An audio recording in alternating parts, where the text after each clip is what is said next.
সবশেষ পাওয়া খবর, রাষ্ট্রের বিরুদ্ধে ষড়যন্ত্রের অভিযোগে অভিনেত্রী শাওনকে নিয়ে যাওয়া হয়েছে ডিবি অফিসে। সেখানে জিজ্ঞাসাবাদ চলছে বলে আমরা খবর পেয়েছি। দুলা, আমাদের সহকর্মী সেখানে রয়েছেন, জুমাতুল বিদা, আমরা একটু বিস্তারিত জানতে চাই। বিদা, অনেক গণমাধ্যমে বলা হচ্ছে যে তাকে গ্রেফতার করা হয়েছে, আমরা যদিও সেটি বলছি না, একটু যদি এটি আমাদেরকে পরিষ্কার করেন যে তাকে কি আসলে গ্রেফতার দেখানো হয়েছে কিনা। আরেকটি যেটি বলা হয়েছে যে রাষ্ট্রের বিরুদ্ধে ষড়যন্ত্র, সেটি যদি একটু ব্যাখ্যা করে বলেন।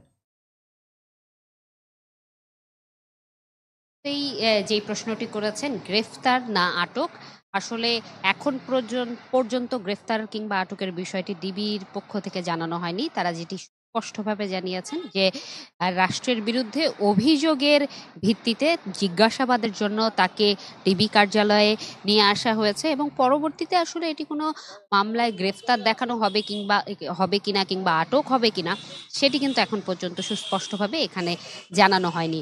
অন্যদিকে এই যেই অবস্থা, এই পরিস্থিতি বিবেচনায় গেল কয়েকদিনের কথা যদি উল্লেখ করি, গেল কয়েকদিন সামাজিক যোগাযোগ মাধ্যমে মেহের আফরোজ শাওনের বেশ কিছু ফেসবুক পোস্টকে ঘিরে সমালোচনার ঝড় ওঠে এবং নানা মহলে কিন্তু তর্ক বিতর্কের জন্ম দেন তিনি, যার প্রেক্ষিতে ইতিবাচক যেমন মন্তব্য রয়েছে, নেতিবাচক মন্তব্যও কিন্তু রয়েছে। একই সাথে সাম্প্রতিক এই সামাজিক যোগাযোগ মাধ্যমেই একটি তথ্য ভাইরাল হয়েছিল যে গেল 15 জানুয়ারি ভারতের একটি স্থানে বেশ কিছু আওয়ামী লীগ নেতার সাথে তিনি বৈঠক করেছেন কিংবা কোনো ধরনের আলাপে গিয়েছেন, এরকম একটি তথ্য সামাজিক যোগাযোগ মাধ্যমে ভাইরাল হয়েছিল। সেটিও কিন্তু একটি আসলে ক্লু বলা চলে কিংবা কোনো একটি কারণ হতে পারে বলে মনে করা যায় এবং সেটির ভিত্তিতেই আসলে তাকে জিজ্ঞাসাবাদের জন্য আনা হয়েছে কিনা সেটি এখনও নিশ্চিত করা হয়নি। ডিবি কার্যালয়ের সামনে আমরা অপেক্ষা করছি, যখন আনুষ্ঠানিকভাবে তারা জানাবেন তখন হয়তো আমরা বিষয়টি